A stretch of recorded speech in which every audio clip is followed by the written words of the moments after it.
बिस्मिल्लाहिर्रहमानिर्रहीम। आज की हमारी टोटली क्लास है ब्रशेस के ऊपर, ठीक है। ब्रश टूल क्या है, किस तरह से काम करता है, कितने ब्रशेस हैं, किस तरह से कहाँ पर हम क्या चीज़ अप्लाई कर सकते हैं, इस टोटली हमने ब्रशेस के बारे में आज।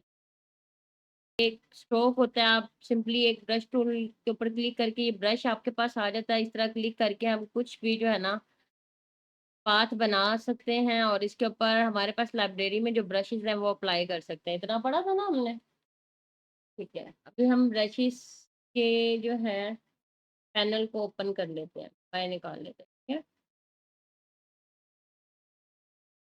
इसमें बेटे सबसे पहले जो है आपके पास ब्रश की लाइब्रेरी है पूरी। इसमें आप जो है ओपन ब्रश लाइब्रेरीज के फ्लाई आउट बटन पे क्लिक करो। लास्ट में एक एरो है जहाँ पे ओपन ब्रश लाइब्रेरी लिखा हुआ है, उस पर अगर आप क्लिक करो तो यहाँ पे आपके पास एरो, आर्टिस्टिक, बॉर्डर्स, ये सारे ब्रश पड़े हुए हैं। इनमें से कोई किसी एक पे क्लिक करो तो आपकी पूरी जो है इसकी लाइब्रेरी ओपन होके आ जाती है। इसको आप यूज़ कैसे करते हो? आप किसी भी पाथ के ऊपर उसकी सिलेक्शन लेके कोई भी ब्रश एक दफ़ा क्लिक करो तो वो आपके इस पाथ पे अप्लाई हो जाता है सिंपली, इस तरह से, ठीक है। इसके अलावा बेटे आप लोग अपने भी खुद ब्रश जो है बना के रख सकते हो। वो किस तरह से रख सकते हो? यहाँ पे सिंपली मैं पहले एक जो है सर्कल ले रही हूँ। यहाँ पे एक सर्कल लेके बेटे यहाँ पे आपके पास जिस तरह न्यू लेयर, न्यू स्वॉचेस का एक आइकॉन है लास्ट में पैनल के, इसी तरह इसके लास्ट में है न्यू ब्रश का आइकॉन, ठीक है। यहाँ पे एक बार क्लिक करो आप तो आपके पास ये एक छोटी सी ऑप्शन विंडो ओपन होती है। इसमें सबसे पहला ब्रश है कैलीग्राफी ब्रश।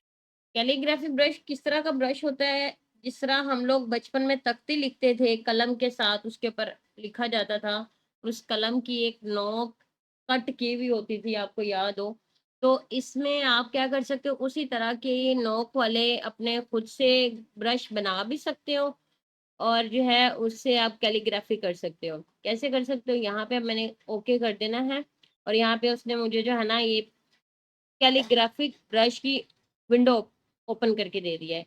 यहाँ पे क्या है, यहाँ पे एंगल है सबसे पहले बेटे कि आपके ब्रश का एंगल किस तरह से हो, सही है।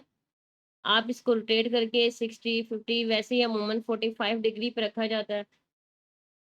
अच्छा, इसके अलावा आप यहाँ पे आपका जो है ब्रश जो बनने वाला है वो यहाँ पे नज़र आ रहा है, ठीक है। आप यहाँ से भी इसकी जो है ऑटोमेटिकली जैसे ही आप इसकी जो है साइज़ को कम और ज़्यादा करोगे तो नीचे वही ब्रश का खुद ब खुद राउंडनेस और एंगल चेंज होता जाएगा। अब यहाँ पे ये 45 डिग्री रखा हुआ है मैंने, इसीलिए उसने 45 डिग्री पे ही उसको सेट किया हुआ है। इसके अलावा आप अपने ब्रश का साइज़ नीचे यहाँ से जहाँ पे साइज़ लिखा हुआ है यहाँ पे आप बढ़ा सकते हो, कम कर सकते हो, ठीक है।